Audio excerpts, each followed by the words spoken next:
Well, welcome again to our discussion about megalithic cultures. And today we're going to ask, why were they built? I always think of 2001 and that enigmatic monolith, which the movie never answers quite what it was for, but we suspect maybe it was a milestone. To me, the purpose of megaliths is to be moved. Everyone who visits them is moved. Now, the normal evolutionary theory of religion isn't real, I think, in the sense of progression, because people believe in all sorts of things. And a very interesting recent study of some 33 contemporary primitive religions showed that people believe in and act on all sorts of aspects: deity, shamanism, animism, afterlife. So Neolithics probably were the same. They were more concerned about their cosmos and that the cosmos worked according to plan. And that meant axis mundi, revolving around the axis of the planet. And these megaliths often became the axis. I love this image because it shows you the Milky Way being the axis of this marvelous structure. But animistic belief is everywhere. Everything possesses spirit. And some people think that the northern British Isles are incredibly rich in terms of spiritual places, and other elements within are also sacred. Wells, traditionally, and springs have long been considered holy, and they are uh, pilgrimage places in their own right. You often see flags decorating the trees by the well, and they're often associated with modern Christian beliefs, but I'm sure pilgrims in the past went to these wells. Kuti trees are an unusual feature around these wells. People tie on bits of clothing and sometimes whole clothing uh, because the well is often a spiritual healing place. And when the clothing dissolves, it basically takes your disease away. Many of these trees, especially trees out in the open or rowan trees, which are considered holy, are pilgrimage spots, and people do the same sort of prayer flag decoration. Grottos and caves, which have always been the entrance to the netherworld, are still used as holy places. And people in the past and today build their little sanctuaries, their meditation chambers inside cliffs or man-made cliffs. And of course, Shaymin, we often call it the priests, but they were healers. In fact, when you look at how the Mongolian shaman behaved, there were not one, but multiple ones, including females who were both midwives and also involved with fertility and childbirth. And there were even malevolent spirits who tried to possess people. And so the shaman would try to unpossess them. This is a fabulous burial, 10,000 BC. That's 12,000 years ago. A woman who was deformed, uh, had an eagle wig cover her, 50 tortoise shells, marten skulls. Obviously, she was a female shaman. And we move up to 7,000 BC, another young woman who had a unique anomaly in that the first vertebra of her neck was deformed. And if she bent her head in a particular way, she would probably go unconscious or into a trance. She too, a female shaman. And this is a reconstruction of her headdress, which is unbelievably ornate. And we see a similar kind of headdress in ancient petroglyphs and cave paintings. And many of these are kind of merged animal and human, which we call therianthropes. And Shaymin did this by various means.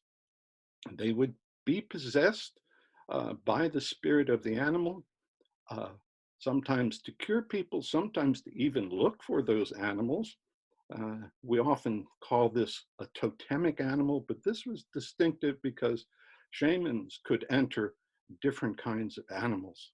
And one of the most amazing one, 38,000 years ago, out of a mammoth tusk, this beautiful lion therianthrope.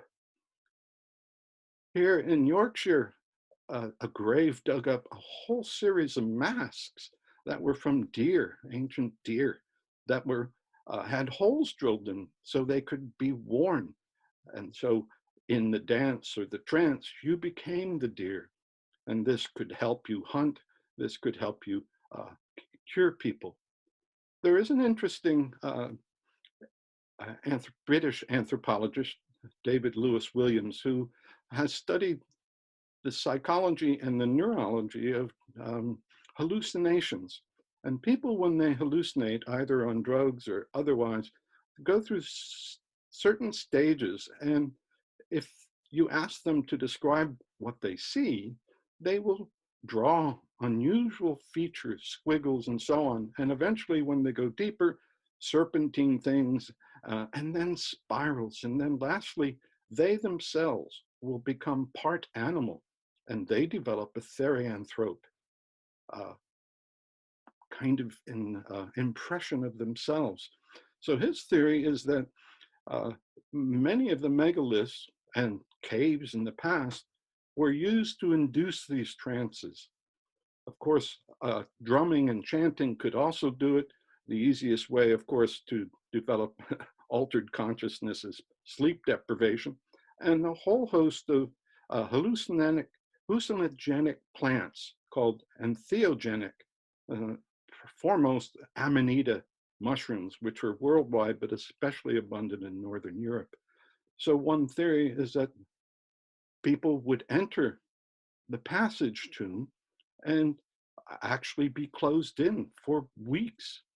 And coming out, they would describe what they saw. And many of these would be etched into the entrance to the passage tomb or on nearby rocks. So these entopic images uh, are trance-induced, and we find them worldwide. Genevieve von Petzinger, interesting YouTube if you want to look at that. She climbed in all these caves and looked at the types of drawings that many of the people did in the Paleolithic, but we still see them.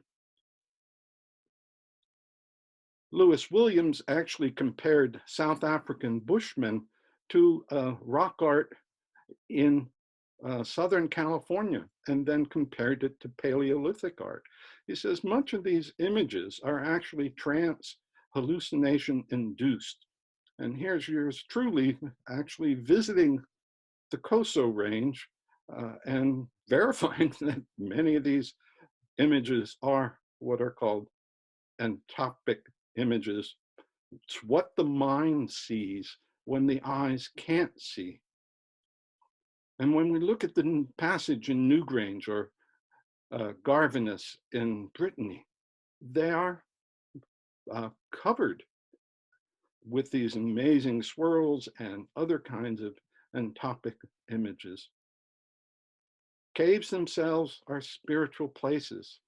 And one interesting thing in the passage, at the end of the passage tombs, especially in Newgrange and Noath, there is a basin, and this basin was probably where bones or other things were kept, maybe even magic mushrooms. And the person probably went in there, sealed themselves in, and dreamt of different worlds and different connections. I love this petroglyph because it occurred to me that this is actually a representation of a passage tomb, as well as a representation of the cosmos. So I mentioned that the structure of the passage tomb is also a miniature of their view of the cosmos. And above these passage tombs and outcrops all over England are incredible, more than petroglyphs. They're actually deep carvings, familiar images but also some mysterious images. Were they shrines, altars, or way markers? We don't know. Just to give you a taste of how these things can affect your consciousness, staring at them, they can alter your consciousness as well. And spirals, especially the Triskel spiral, the triple spiral, became widespread throughout the Neolithic world. In fact, some of these represent calendars. The triple spiral in particular, the Triskel, may actually be a calendar, has been interpreted in the Noath and other places along the Boyne River in Ireland. Noath, which is a strange word, but it's a passage tomb in Ireland.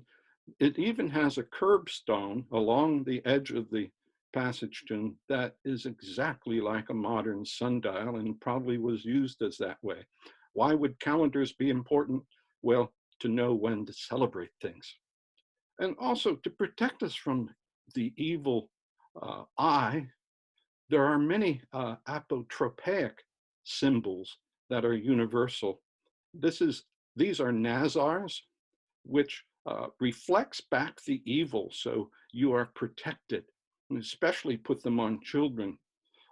Elsewhere, the Hamsa hand sign, or the Simragruta, which is put on children or hung above their cribs to protect them from evil spirits. There are many, many marks that we call graffiti, but they're really to ward off evil, witches' wards. And where I grew up, all the barns in the countryside had what they're called hex signs, but these are ancient symbols with modern interpretations to protect people from evil spirits. Someone asked me on the Zoom meeting the other day about geoglyphs, these images, and I mentioned there's Göbekli Tepe in Turkey. Actually, the whole village is on top of a geoglyph. And then here's the ones I mentioned at Blythe, but there are others, almost a swastika design. What were these signaling? Only seen from space. Now, if you break up religions, there are very doctrinaire religions that are taught and learned, and they're very logical. And there's another kind of religious mode called imaginal religion. And this kind of imaginistic religion is very intense, often selectively performed at various times and not comfortable. We might call them rituals. And it seems like many of the megaliths were places where these rituals were performed. We often would call them pagan because they are so radical and highly intense that they are damaging in times. And here's the Thai Pusam, which is part of the Hindu festival in midwinter, and people pierce themselves, hook themselves with all sorts of things to achieve a spiritual epiphany, a release. There is a new field called neurotheology. Andrew Newberg, you can listen on YouTube, or has a number of books. When people are experiencing doctrinaire kind of religions, different areas of their brains light up.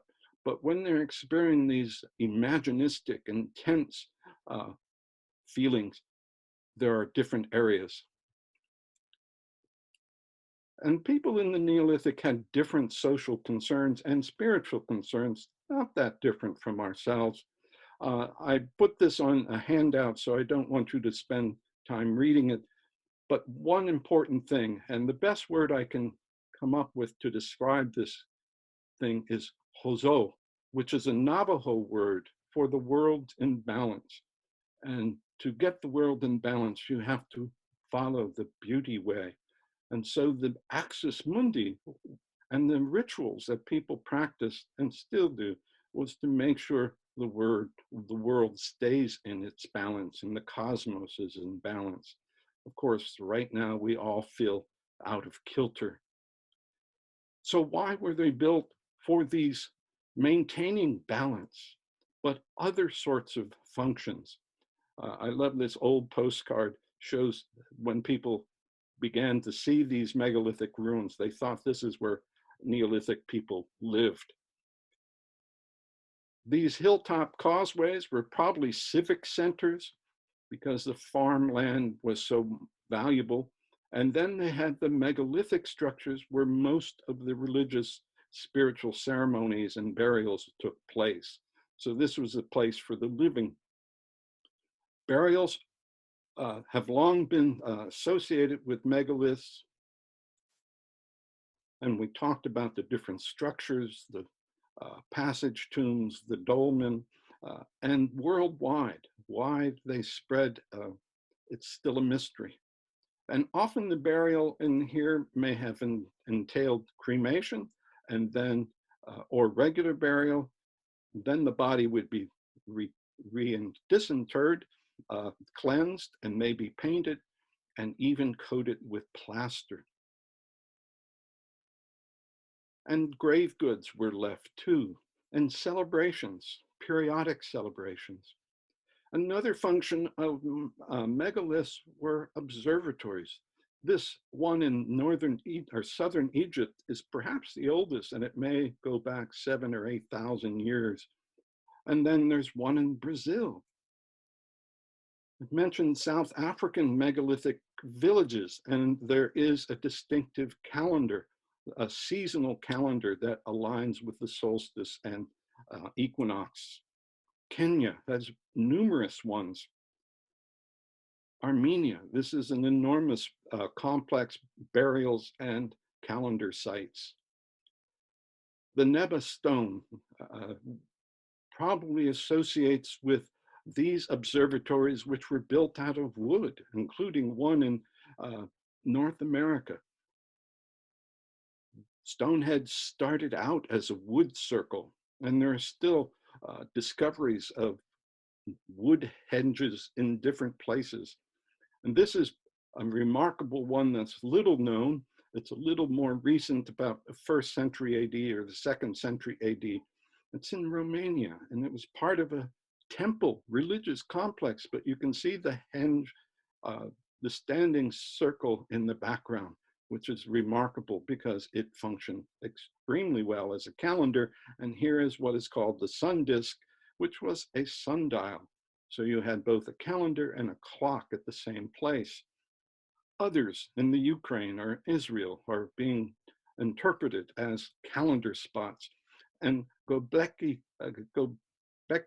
Tepe, which was open to the sky. And the monoliths actually had beautiful carvings of animals. And so the animals were actually associated with constellations. And there is the bull, which is still associated with, if you sight over that at a certain time, you will see Taurus constellation rising. 38 countries show megalithic observatories at 120 different spots all over the planet.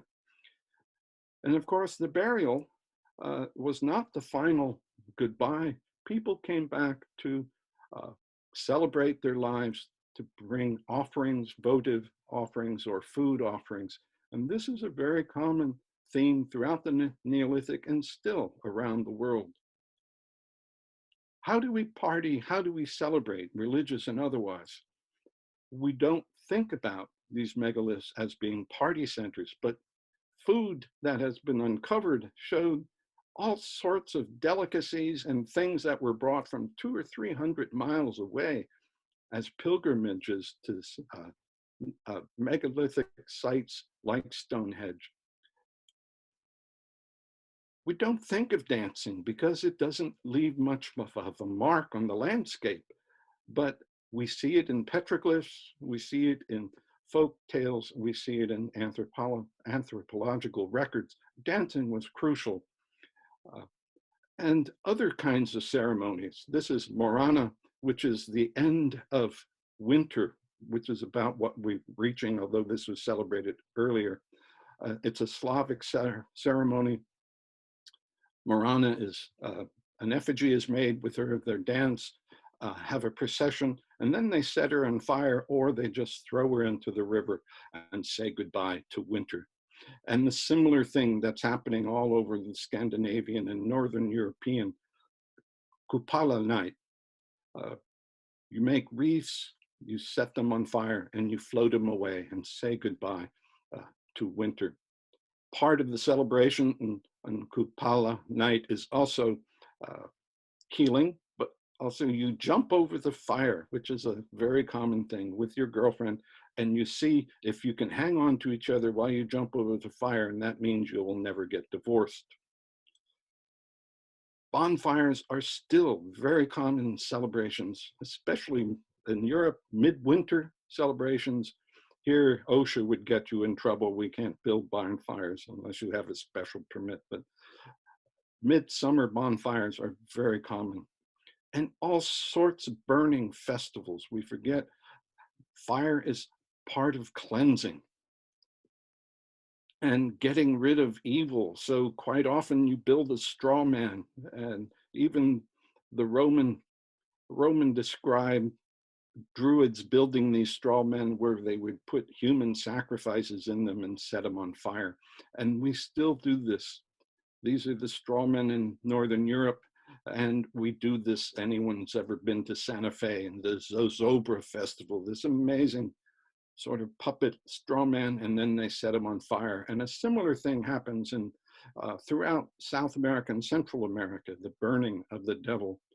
It's a cleansing, cathartic celebration. And no doubt many, many fires would happen around these megalithic structures. Still, if you go to, this was actually last summer in Edinburgh, the Beltane Festival. And just last night, Walpurgis, the end of winter, all over Northern Europe, big bonfires, dancing, music. We don't associate these with megaliths, but this is what people do when they are spiritually moved. Unfortunately, Walpurgis and All Hallows Eve are associated with evil, and so we see witches' nights. But imagine bonfires in the middle of Stonehenge, and I think this is a very likely event. Other creatures come in to help us celebrate, and this is the Green Man, an enigmatic but widely distributed figure, often enclosed, are part of the gargoyle displays in churches, but celebrating our harvest festivals and the beginning of winter. We know of the Druid calendars, dealing with the dark half of the year, the light half of the year, very much a similar two regions that were enormously important during the Neolithic, the River Boyne, and of course the Salisbury Plain, where Stonehenge is found. Thank you, stay well.